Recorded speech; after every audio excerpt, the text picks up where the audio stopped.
Chama cha Mapinduzi kimesema kimepokea taarifa ya maendeleo ya mazungumzo yanayotafuta mwafaka wa utatuzi wa kisiasa yenye lengo kuu la kuendeleza serikali ya umoja wa kitaifa Zanzibar. Aidha, CCM kimetaja mazungumzo hayo kuwa bado ni siri, huku yakisimamiwa na marais wastaafu wa Zanzibar, Dr. Aman Abed Karume na Dr. Ali Mohamed Shein. Hayo yameelezwa na katibu wa kamati maalum ya NEC, idara ya itikadi, uenezi na mafunzo CCM Zanzibar, Comrade Khamis Mbeto Khamis, akiwa ofisini kwake wakati akitoa taarifa ya uwepo wa mazungumzo baina ya ACT Wazalendo baada ya kukamilika kikao cha kamati maalum ya halmashauri kuu taifa kilichofanyika tarehe 19 mwezi wa pili 2026 huko afisi kuu ya CCM Kisiwandui Zanzibar. Mbeto alisema msingi mkubwa wa mazungumzo hayo ni kujikita katika kuzipatia hitilafu, dosari na kasoro mbalimbali za kisiasa na kisheria hatimaye ziweze kurekebishwa. Alisema kiongozi huyo pia katika majadiliano hayo zitaangaliwa kasoro na dosari,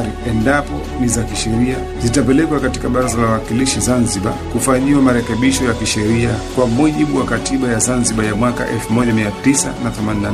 Kamati maalum ya NEC Zanzibar imepokea taarifa ya kuendelea kwa mazungumzo hayo kati ya CCM na ACT Wazalendo. Ajenda za mjadala huo bado ni siri. Hatma ya mazungumzo hayo ikifikiwa itatangazwa na pande zote mbili husika, alisema Mbeto. Katika msingi wa majadiliano hayo, ikiwa kutakuwa na haja kubadili jambo husika kisheria, suala hilo litapelekwa Baraza la Wawakilishi Zanzibar, ikiwa mfano huwezi kuondosha kura ya mapema bila kubadili sheria yake, alisema Mbeto. Katibu huyo mwenezi alisema ni majadiliano yenye nia njema kwa mustakabali na ustawi wa Zanzibar na wananchi wake kwa ujumla. Wajumbe baada ya kushiriki kwenye mazungumzo hayo watarudisha mrejesho kwa chama kilichowatuma. Hatua nyingine za vikao vya juu vya chama chetu zitafuata na kutoa maamuzi yake husika, alisema Mbeto.